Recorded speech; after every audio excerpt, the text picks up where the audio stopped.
Next up, we have a special Hallyu Highlights interview.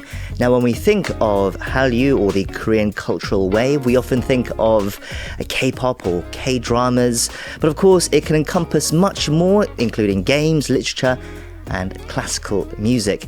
Classical music has been a field where Korea has been enjoying much success in recent years.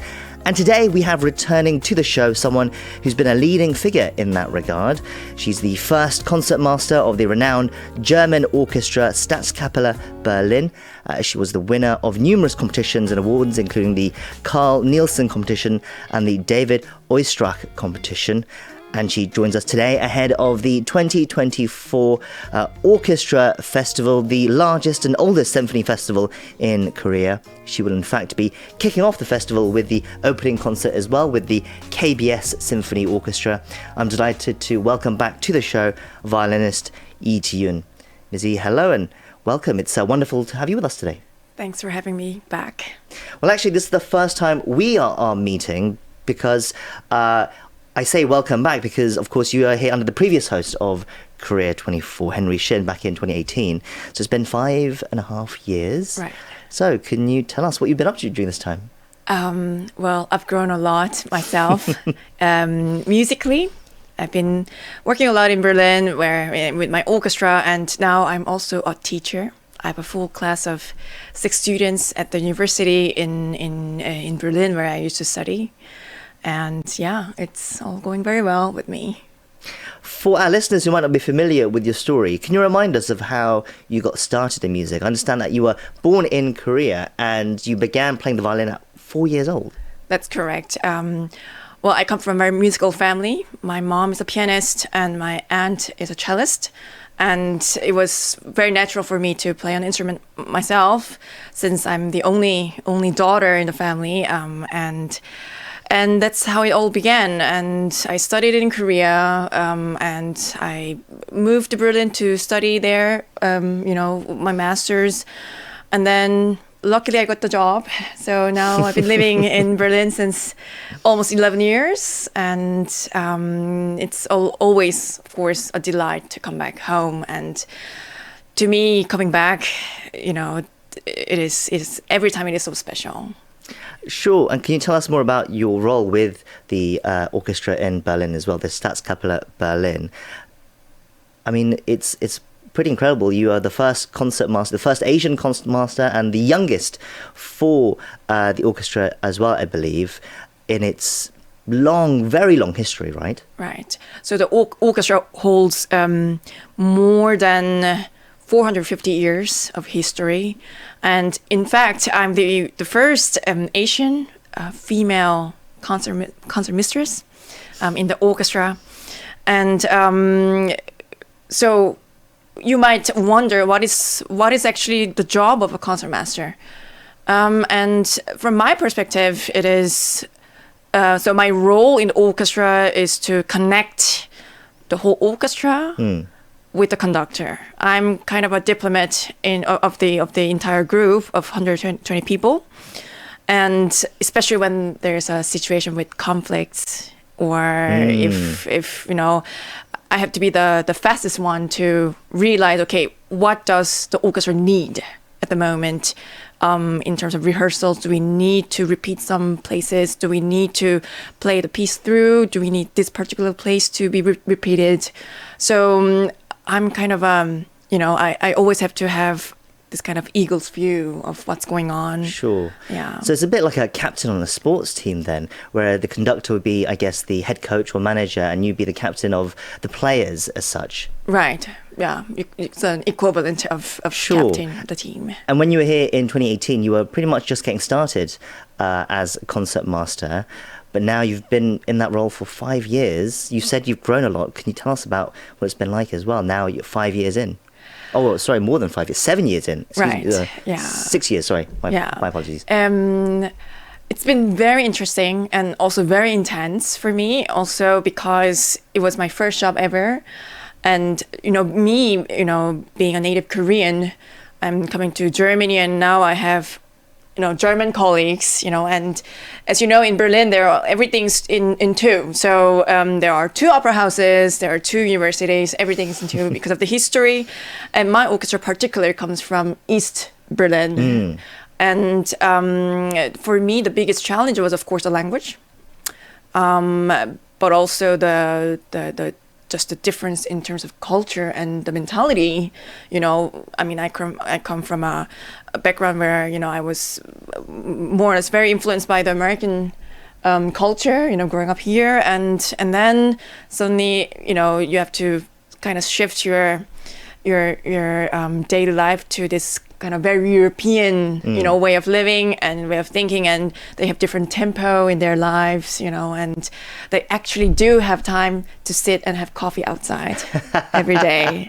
It's not like the Bali culture of Korea. No, definitely not. And also just to communicate, with my colleagues, and but at the same time, to be the concertmaster who holds the first hierarchy in the group. And so it's been very interesting for me to find a balance between being friendly and being having that authority.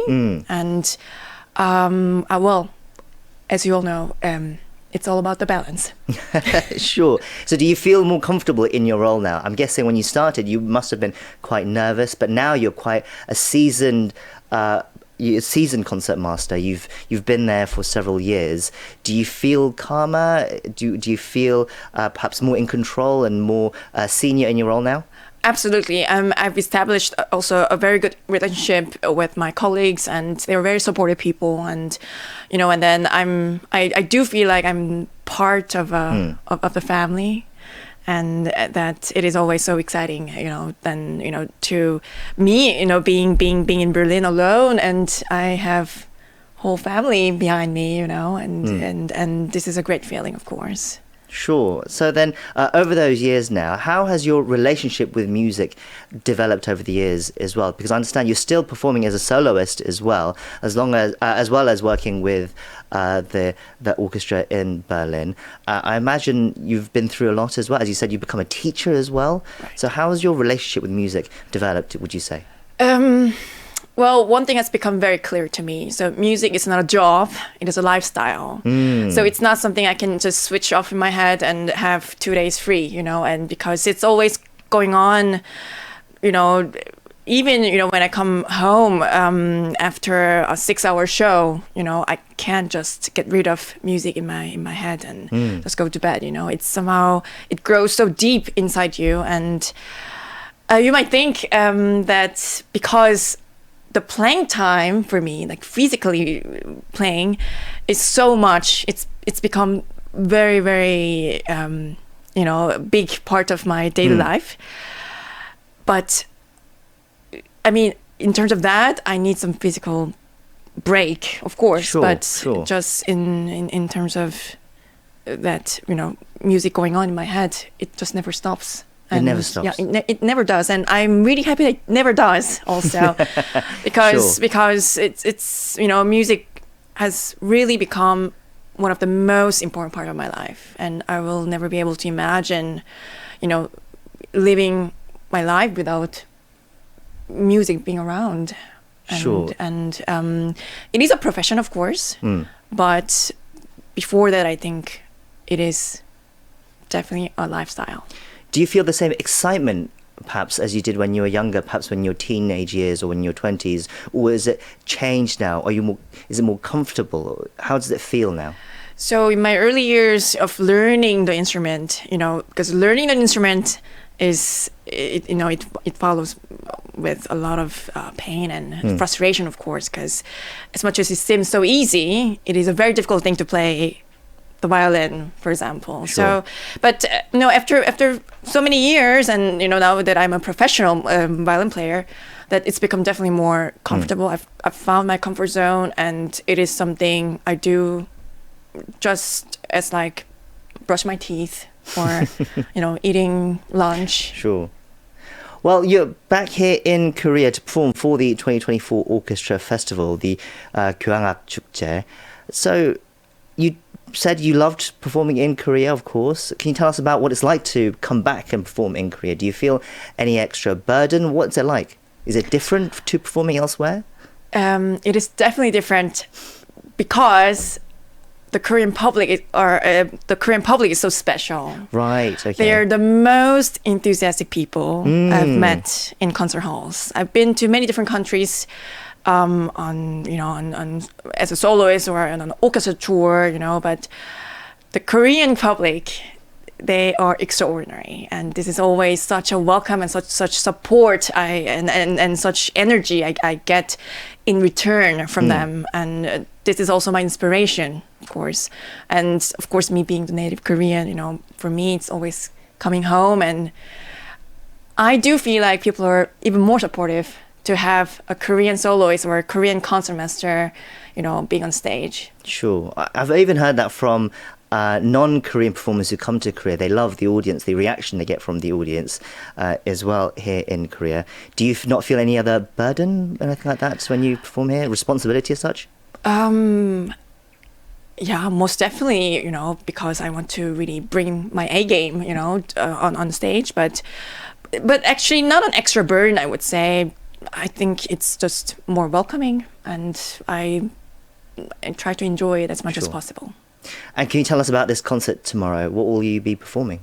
So it is the first concert of the whole festival, 경악축제, and I will be performing Johannes Brahms Violin Concerto with Maestro Pietari Inkinen and the KBS Symphony Orchestra, and it is my first time playing with the orchestra since about 13 years. Wow, 13 years. Yeah. Wow, okay. I was a teenager last time I performed with them. Wow. So I'm extremely looking forward Sure. to tomorrow and to meeting the Korean public again. Right, and you've been rehearsing with the KBS Orchestra. How has it been like? What's it like to play with them again, 13 years later? Yeah, KBS Symphony Orchestra is one of the oldest orchestras in Korea, and it holds also fairly long history as well. And I mean the orchestra is a very good orchestra, and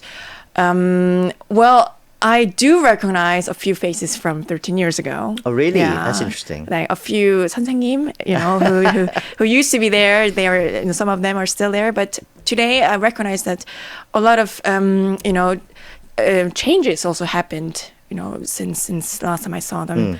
And I mean, it's become a very young orchestra as well. Yeah. And so, it only means there's a brighter future. Sure. I'm sure you will have met a lot of the Korean performers, and Korean classical musicians have been doing so well recently, in recent years, as I mentioned at the start. What do you make of that? What do you make of Korea producing so many talented musicians at the moment?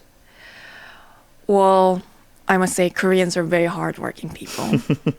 Not to mention that all the students I get to meet at the university in Berlin, these are just another level, hard workers there. And so you teach Korean students as well? Also, I do have a few Korean students, and just this discipline, we have Koreans, Sure. I think this plays a big role actually. And to my students, I always tell them, you should also go out and enjoy life and, and love somebody and, and because they usually tend to stay, too long in practicing rooms. Right. Yeah, Okay. But I guess without that hard work, there wouldn't be, Sure. such a success. Sure. Did you manage to find time for yourself as well when you were training when you were younger as well? Well, I'm still working on it. In terms of that, I'm a workaholic. Sure. Yeah. Okay, we're almost running out of time. What's next for you as well? I read in an interview before that you like to focus on short-term goals rather than one big one. Is that still the case? It is still the case in a way that because you have just so many things every day to achieve, and if you even think about what's my long-term goal, I mean you will most certainly not reach where you imagined yourself to be in 10 years. So for now I would like to stay healthy. Not only physically but also mentally. Sure. And also never lose the inspiration and and joy with music making.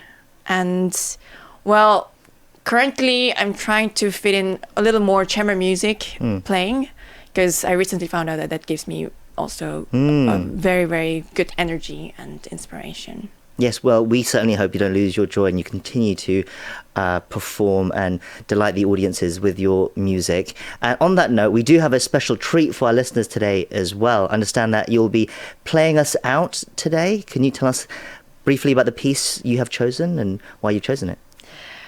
Well, it's a classic violin encore piece, Salut d'amour. It's called 사랑의 인사 by a British composer, Edward Elgar. And it is my all-time childhood favorite. I'm sure it's also one of those pieces which everyone knows. Sure, well, we look forward to it. In the meantime, we very much appreciate you not only taking the time to speak to us today, but also to perform for us. It is very much the privilege. We'll wrap up the interview here and then let you get set up. So we've been speaking to violinist Lee Jiyoon. Thank you once again for your time today. Yes, and Ms. E will be performing at the 2024 Orchestra Festival with the KBS Symphony Orchestra at the Seoul Arts Festival Wednesday night. And that's all for our show today. Join us again tomorrow for more news, views and reviews from Korea. Till then, we hope you have a wonderful day. I've been your host, Kwon Jang-ho, and playing us out is violinist Lee Jiyoon performing Salut d'amour by Edward Elgar. Thank you, as always, for listening.